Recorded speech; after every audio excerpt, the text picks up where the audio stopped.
Gunung Selok dan Serandil merupakan destinasi wisata spiritual di Cilacap, Jawa Tengah yang bisa disinggahi jika melewati jalur pantai selatan Jawa.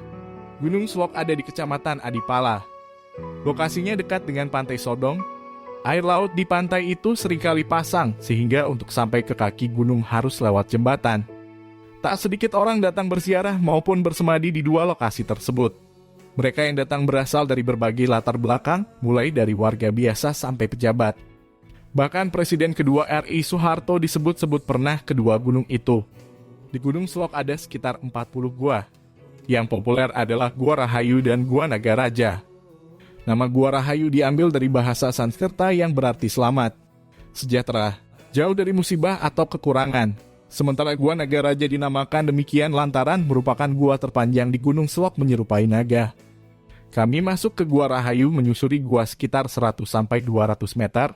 Di dalam gua itu terdapat air yang terus mengalir dari atas. Persis di depannya ada kendi sesajen dan batu besar. Setelah keluar dari gua itu, kami lantas bertemu dengan juru kunci Gua Rahayu, Trisno Jembar. Tempat tinggalnya persis di depan gua tersebut. Trisno bercerita air di dalam Gua Rahayu bersumber dari akar-akar pepohonan yang diyakini bisa menjadi obat. Air itu biasanya digunakan untuk minum dan mandi. Sementara itu batu besar yang bertengger di dalamnya dinamakan Eyang Kecanawati. Para pengunjung biasanya mengitari batu itu semalam suntuk jika ingin punya keinginan, termasuk keinginan di bidang politik.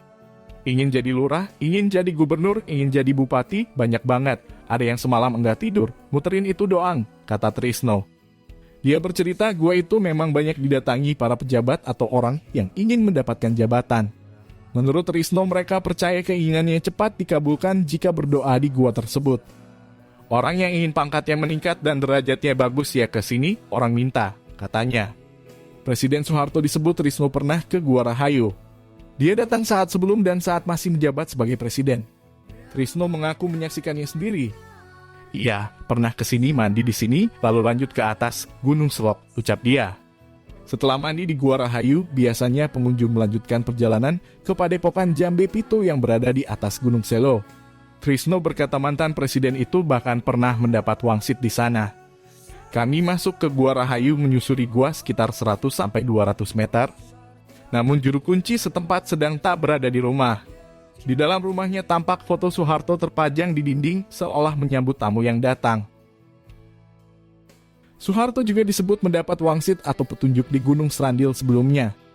Arwantuti Artas dalam buku Dunia Spiritual Soeharto menuliskan bahwa Soeharto mendapat wangsit di Gunung Serandil. Tangga menuju Padepokan Langlang Buana Gunung Serandil Cilacap, Jawa Tengah. Di sini Pak Harto pernah menerima wangsit, tulis Arwan dalam keterangan foto di bukunya. Hal itu juga dibenarkan oleh Trisno. Dapat wangsit di Serandil dulu terus di Jambe Pitu, kata dia. Gunung Serandil berada satu kecamatan dengan Gunung Selok. Gunung ini dikenal sebagai tempat spiritual serba ada. Mulai dari ziarah makam sampai tempat berdoa berbagai agama dan kepercayaan. Mulai dari kejawen, Buddha, Hindu maupun Islam. Di pintu masuk terdapat patung Buddha. Tak jauh dari situ ada ruangan terbuka dan batu bertuliskan Dampu Awang. Kuncen Gunung Serandil. Agus mengatakan Dampu Awang dikenal sebagai panembahan atau orang yang disembah oleh orang-orang yang hendak atau sedang berbisnis. Di dekat makam Dampu Awang ada pula makam yang dipercaya sebagai Raja Monyet Suwing. Ada pula makam pusaka serta makam Dewi Pertanian, Dewi Rani, Dewi Sri. Trisno bercerita kebanyakan pengunjung datang pada Selasa dan Jumat Kliwon. Penuh mau jalan aja sulit, ujar Agus. Bagaimana pendapat semeton? Silahkan tulis di kolom komentar.